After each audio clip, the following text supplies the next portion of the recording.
Of all the planets in the universe, there's no place like Earth. Welcome. Today we join the rest of the world in commemorating Earth Day 2014. Coming up in Jamaica Magazine today, efforts by the government to take care of our environment as we tackle the global phenomenon of climate change.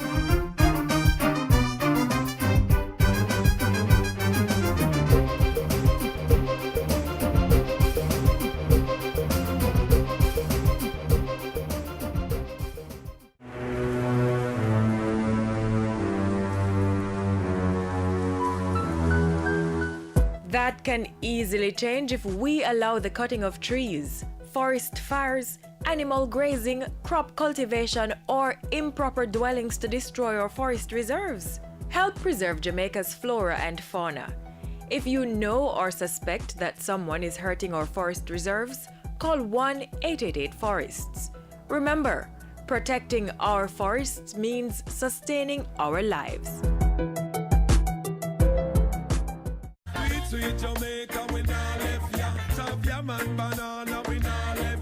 Finger-licking jerk chicken, Helcher fish and bami, we run down yam and banana, roast breadfruit, sweet potato pudding. Jamaica food sweet.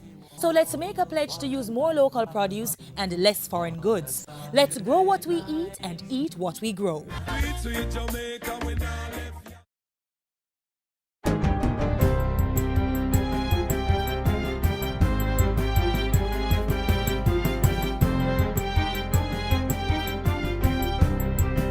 Good day, I'm Samantha Allen and this is your JIS News for Tuesday, April 22. The unification of the Special Consumption Tax SCT on alcoholic beverages takes effect today. The tourism sector, like all other sectors, will now be required to pay $1,120 on each litre of alcohol. Tourism interests previously benefited from a concessionary rate of $700 per litre of alcohol. Finance Minister Dr. Peter Phillips, who made the announcement in his budget presentation on Thursday, said the move was in line with the government's plans to simplify the tax system. We have found that the differential rates increase the administrative costs in the system and, quite frankly, is cumbersome and difficult to administer and allows for leakage of the revenues. The government is expected to raise $844 million from the unification of the SCT on alcoholic beverages. Meanwhile, the finance minister has outlined other measures to fund the $540.1 billion budget. $421.2 billion is expected to come from revenues and grants, $110.9 billion from loans, and $1.4 billion from funds already available. That leaves a gap of $6.7 billion. Some of the measures to earn that include a requirement to pay GCT on vehicles up to 10 years old instead of the previous 8 years. $2.3 billion will come from a levy on withdrawals from deposit-taking institutions and encashments from security dealers.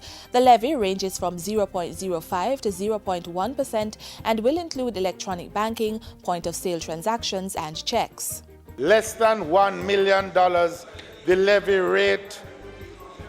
rate is 0.1%, which would mean, Mr. Speaker, that for transactions of $1,000, $5,000 or $10,000, the associated levy payable would be $1, $5 or $10 respectively.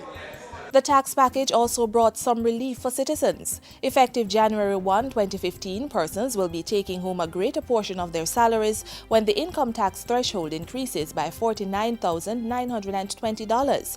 Nearly 13,000 additional persons will no longer have to pay income tax when the threshold moves to $557,232 per annum. Students at the tertiary level will find it easier to fund their education when new policy changes at the Students' Loan Bureau take effect. Interest due on outstanding loans to the SLB will not be calculated any longer on the current add-on basis, but on the reducing balance, thus reducing the monthly payment for the beneficiaries who pay. The Bureau will also now accept guarantors over age 60 if they meet the criteria, and persons who are financially stable will be allowed to guarantee loans for a maximum of 3 students instead of 1. In addition, the moratorium period for students in the fields of nursing, pharmacy, and mechanical engineering, among others, will extend beyond December 31 of the year in which their courses were finished to include the time before they are licensed to practice. This will ensure that these beneficiaries have the capacity to earn before they are required to start repaying their loans. The SLB has set aside $2 billion to lend students in the upcoming academic year. That money, along with those in hand and those expected from collections, will help to satisfy the $4.8 billion demand. The Education Ministry is currently recruiting math specialists to be deployed in several primary and secondary schools come September this year. They are among 100 to be assigned to over 200 schools under the 4-year mathematics intensification program. The Ministry's goal is to popularize the subject of mathematics, to take it beyond the walls of the schools and into the public domain. We've had to find over $150 million extra this year to get that program underway, which will eventually cost over 3 years more than $1.2 billion. The minister was addressing the recent launch of SEPRAD's Butterkist National Primary Schools Mathematics Competition. The annual competition will be held on May 21, with 300 primary schools expected to participate. As government continues to emphasize community policing to create a safer Jamaica, new officers are being reminded to maintain their integrity and treat citizens with respect. The latest appeal came from National Security Minister Peter Bunting at the graduation ceremony of 195 officers from the Twickenham Park Police Academy. 38 of the new recruits are holders of bachelor's and associate degrees in a number of areas, including biochemistry, history, and criminology. Minister Bunting urged the new police officers to learn more about the process to encourage professionalism and accountability as part of measures to modernize the force. And how you play a part in delivering on the results. The minister's comments came on the heels of a reduction in major crimes in the first quarter of the year. Murders were down by 12%, serious and violent crimes by 13%, and acquisitory crimes by 15%. And finally, the Office of Disaster Preparedness and Emergency Management says while the fire at the Riverton dump has not been extinguished, it remains confined to the tipping face and is under control. The National Solid Waste Management Authority, Ministry of Health, Jamaica Fire Brigade, and other key response agencies remain involved in this latest response activity. ODPEM says additional fire breaks have been cut, so there is no immediate threat of further spread.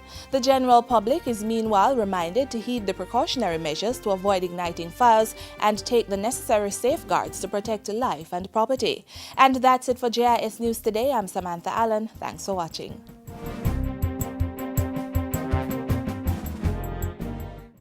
Look inside the drum. Those are the Aedes aegypti larvae, the one that causes dengue fever. If all of these larvae mature to be adults, and if the female larva bites someone with the dengue fever, it will acquire the dengue virus. And if that mosquito bites you, you will get it. Dengue fever? Yes. Help prevent the spread of dengue. Clean up your home and community. Destroy mosquito breeding sites. Protect yourself from mosquito bites. Prevent dengue fever. Calling all Jamaicans. Come share your views on how the government can improve greater access to drinking water. The Ministry of Water, Land, Environment and Climate Change, MWLECC, wants to ensure that you get the opportunity to speak up on the draft Water Sector Policy and Implementation Plan. Manchester High School and the Courtly Hotel are the places to be on April 23 and 30 at 4 p.m. and 6 p.m. respectively. The consultations are being staged by the Ministry in collaboration with Global Water Partnership Caribbean. 100% access is the target, so come, speak out and get heard. To find out more about the Water Sector Policy and Implementation Plan, visit the Ministry's website, mwh.gov.jm, or call 926-1590. Let's check out the latest happenings out of the Office of the Prime Minister over the past week.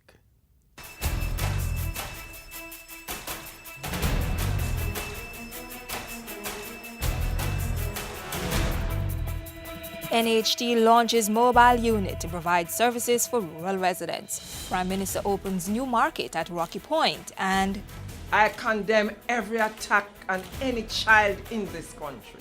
this is Jamaica House Weekly and Simone Wolf.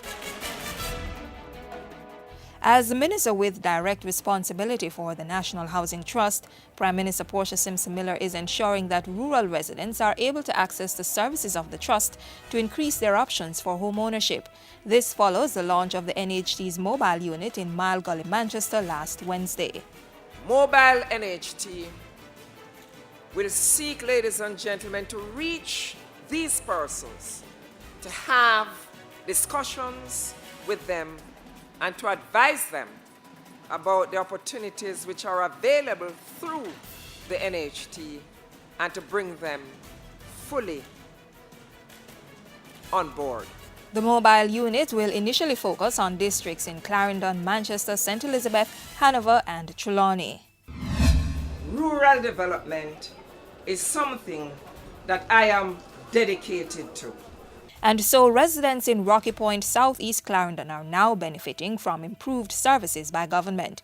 The Prime Minister recently opened the Rocky Point market to provide a more conducive environment for the community to do business. About 320 persons will directly benefit from the facility, while another 4,200 will benefit indirectly. Our markets are part of our larger commercial value chain. They are important outlets for the food that is produced by our farmers.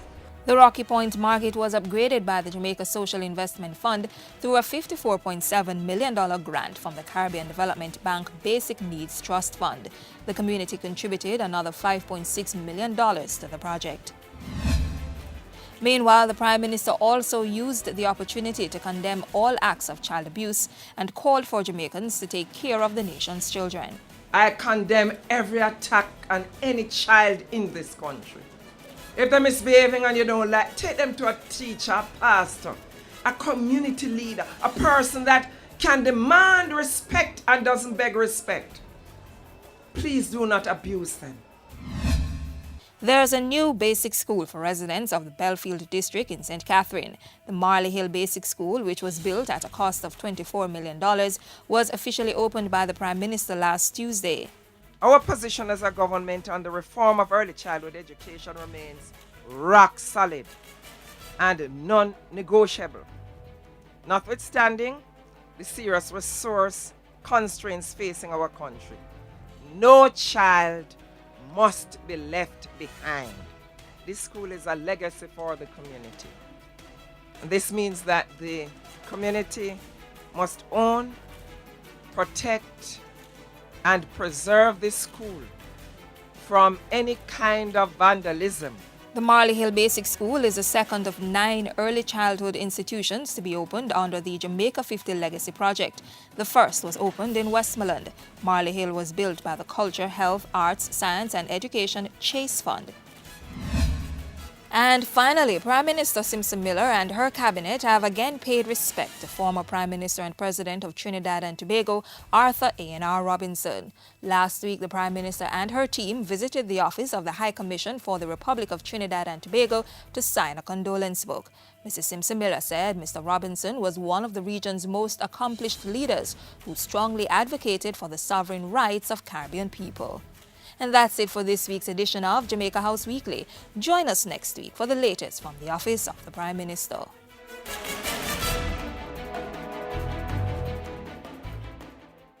This is Romain Virgo. I'm here appeal to all of the youths them to just stay away from crime and violence. We know the temptation, the money, the fast life. People say them rate you. But that will only take you nowhere. If you stay in school and focus, and you can achieve anything. Be your own leader. A gang is a dead end.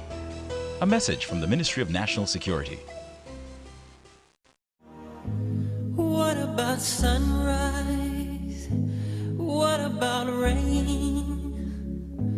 What about all the things that you said we were to gain? Humanity has come to an important decision. 2 futures stand before us. We can continue on our current path, where we rely on outdated electricity grids, inefficient buildings, and dirty power plants that contaminate our air. Or we can change.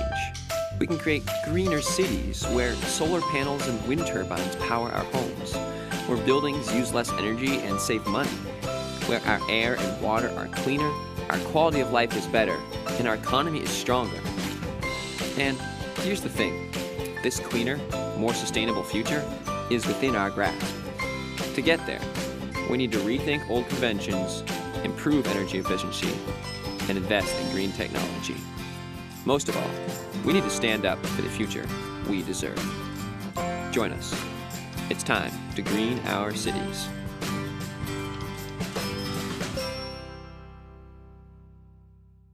As we keep our focus on making the earth sustainable for the next generation, let's see how the government has been engaging members of the public on the very important issue of climate change.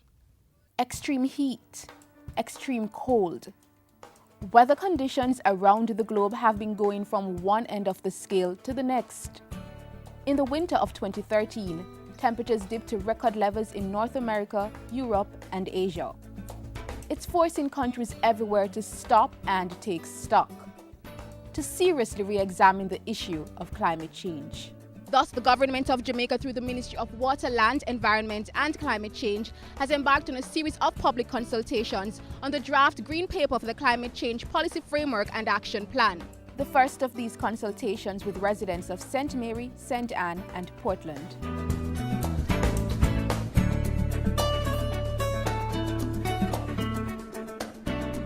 The ministry has stepped up its public education on climate change. The first step, discussions with members of the public to get feedback on the Climate Change Policy Framework and Action Plan, which was approved by Parliament in November 2013.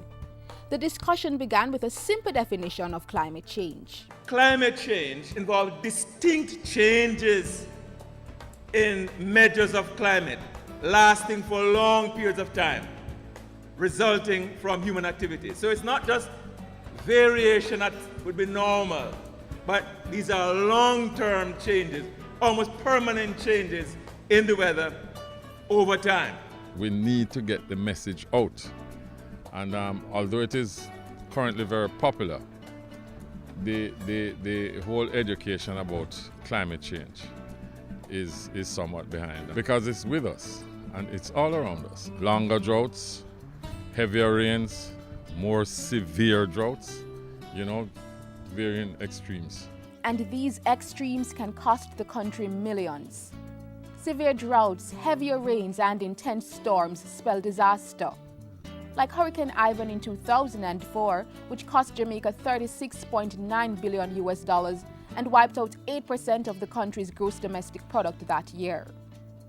So government crafted a climate change policy framework and action plan to ensure people understand the importance of climate change mitigation and include mitigation in every aspect of planning across all sectors of society. The policy also supports institutions that will do climate change research and inform the rest of the country. These policy goals were explained to about 120 residents who turned up at the St. Mary Parish Church to hear more about the policy and give their opinions. Local climate change experts made the link between climate change phenomena and the day-to-day experiences of most Jamaicans. The fact is that temperature is rising, and according to the scientists, at a rate of 0.1 degree every decade. So every 10 years, the temperature goes up by 1/10 of a degree. Anybody experiencing temperature increases? Have you noticed that the nights are getting warmer? We're having more warm nights, more warm days, and fewer nights that are very cold. Have you been experiencing that? That's a part of the reality of climate change. In fact, in less than 10 years, global experts say Kingston will experience significant changes due to climate change. With the aid of charts, the ministry's principal director for the Climate Change Division showed residents the levels of temperature change to expect. Different places will be affected differently. For example, in the western section of the island, the section number 2, 3, 8, and 9, those sections, Westmoreland, Hanover, St. James, they will significantly be affected. But while some damage has already been done, residents were told how government was working to slow or cushion the effects of climate change. Our mitigation measures, and these are measures that we take to reduce greenhouse gas emissions, and also measures that we take to remove greenhouse gases from the atmosphere. And on the other hand, adaptation measures are used to address the generally accepted inevitable impacts of climate change on the natural and built environment. Practical examples include rainwater harvesting to deal with the effects of drought, raising houses and other buildings to deal with the damaging effects of flooding, and more. These are measures now being used in the development orders for St. Anne and Portland, where local authorities will identify sites for new urban settlements that will lessen their vulnerability to natural hazards, outlawing practices such as building in disaster-prone zones. In the meantime, residents were advised of some basic environmental no-nos. We have a tendency in this country to burn everything we see inside. All the garbage you collect, you burn. The trees you cut down, you burn. This burning releases carbon dioxide into the atmosphere, and that affects the climate, that affects the environment. And truly, it was an interactive session with residents voicing concern about environmental issues. We need to be a part of the process. So I'm recommending that you look at not just this mass meeting, but at the parish level, at the community level, where the document can be looked at that level. So we get it beforehand, so we could have gone through it, made some notes, made some comments. Policy framework has been circulated for some time now. It is in parish libraries across Jamaica. It is available electronically on the website of our ministry. The document is with parish councils, the National Association of Parish Development Committees, and through the Best Communities Competition, that network, we're getting it out. So we will do our best effort. I would like to say that I think that the initiative taken by the government is a very good one, because climate change is real and its effects are real, and it affects all of us, whether directly or indirectly. I think that the media outlets should play a more prominent role in helping to disseminate information to the public. And I think that they should try to convey the message like in layman's terms more, because a lot of people may not understand the big words and the terms that you may use. So I feel that you should do that more. A point duly noted and welcomed by Minister of Water, Land, Environment and Climate Change Robert Pickersgill, who promised to simplify the issues. Still, the residents felt good about the discussions. Very informative. I believe this is a good initiative by the government in combating climate change in Jamaica. This is a growing concern in our country and will affect our children to come. I would just like to applaud the chairman and whoever is here today, who have been informing us about climate change, as some people are not aware of some of the things discussed about climate change. In the words of Minister Pickersgill, with climate change, we must change. For GIS News, I'm Tamara McHale.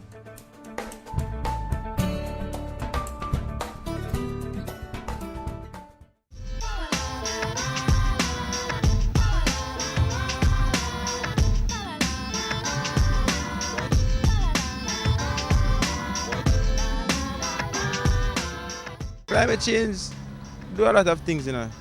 It brings forth like disasters, sometimes sickness too and them thing there. So I know it sometimes affect the economy too, because you know the amount of spending have to do back to get back on them thing there. The government, I think they place someone in charge for climate change, and I know that how we treat the environment impacts the climate, and how we dispose of our garbage and all of that, the fumes that come from our cars. What I do know about climate change is that we as humans, we do have a lot to do with it, and our practices, example burning and whatnot, yes, it does affect us negatively. So I think we need to all take that into consideration. Well, I know that climate change is actually affecting a lot of you know, the things has to do with the environment and the elements of the environment. As a matter of fact, I was actually a part of the climate change song. And I was actually going around in a lot of the schools and, you know, to talk to people about, the kids about climate change and global warming. So it's something that people need to take seriously because it's actually affecting our environment and affecting the whole earth. Climate change is all about the nature of the earth. That's the first thing. So you see this year you can get more sun and less rain. Next year you can get earthquake in some part of the earth, or less rain, or you get more breeze and less water. Like how you see New York are going now. Last year New York wasn't so cold, you know. And the next 5 years from now, people have to go left New York and find some Caribbean island because it will get more icier and more cooler.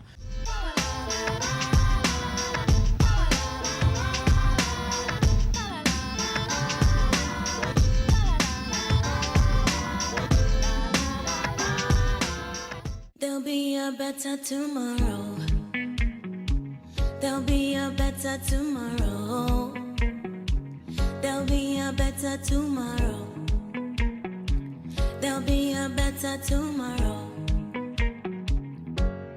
There'll be a day. There'll be a way. There'll come a time to sing a brand new song. There'll be a better tomorrow. We live in a wonderful world, full of life, full of colour, full of beauty. But in recent years, our world has been devastated by hurricanes, earthquakes, floods, and droughts. What does the future hold for planet Earth? The place we all call home. Climate change could destroy the world that we live in. Scientists predict that within 50 years, many parts of our world could be under 20 centimeters of water. We can prevent this if we all work together. What we have right now is a chance to preserve our future. Tell your parents, your grandparents, and your friends to do the small things that count. We must take it step by step to make sure that you have a future to grow up in. Person by person, family by family, community by community. Together, we can make a difference. What about sunrise? What about rain? What about all the things that you said we were to gain? What about Let's save Mother Earth. Today, make a commitment to use some of the ways suggested earlier and start protecting it. After all, this is our home. Have feedback on today's program? Email us at jamaicamagazine@jis.gov.jm. Plus, keep in the know and click on our website, jis.gov.jm, and connect with us on our social media platforms, Facebook and Twitter. On behalf of the entire production team here at the JIS, I'm Adrian Atkinson. Thanks for watching.